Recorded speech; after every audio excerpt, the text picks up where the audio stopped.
All right, let's start off with tariffs now. The U.S. House of Representatives voted 219 to 211 to oppose President Donald Trump's tariffs on Canadian imports, marking a rare bipartisan rebuke of his trade policy.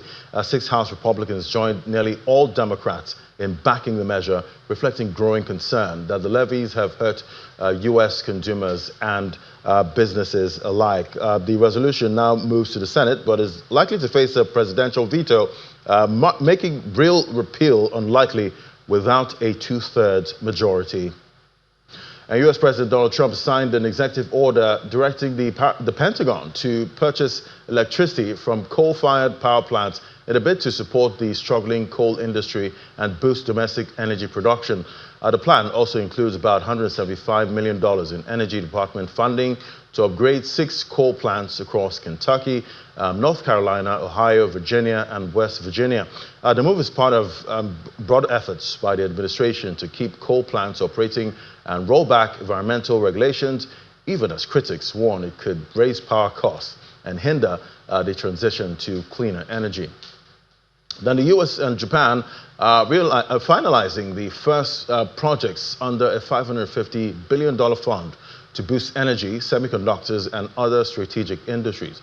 Officials say initial investments will focus on energy and chips, while details are still being finalized. The initiative aims to strengthen industrial capacity, supply chains, and technological competitiveness for both countries.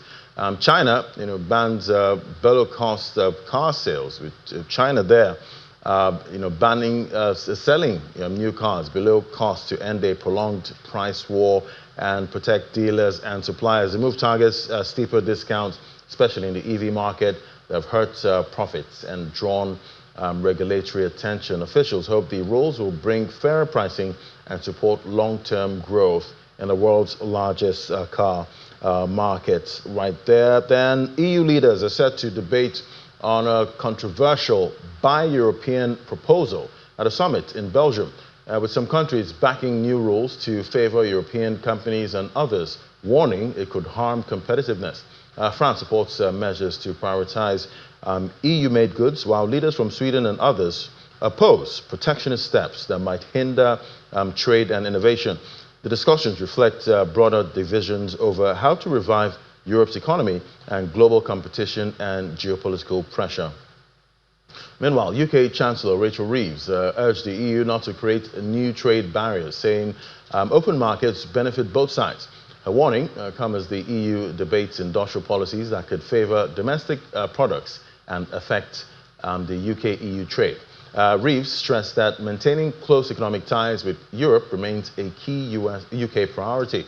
Also, we see data out today shows the UK economy eked out a 0.1% growth in the 4th quarter of 2025.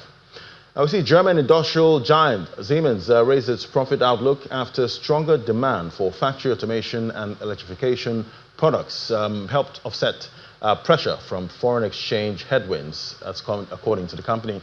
The improved outlook reflects resilience in core industrial segments as companies invest in automation and modern infrastructure. Siemens' results signal confidence in ongoing demand for advanced industrial technology, even in a challenging global environment. And Mercedes-Benz says it expects at best, flat profit margins this year as the luxury automaker faces intense competition and tariff pressures in China. That's its biggest market. The guidance reflects ongoing challenges from weaker demand, rising costs, and trade barriers that have weighed on earnings and profitability in the recent quarters. Analysts say the outlook reflects broader challenges for European automakers in tough global markets.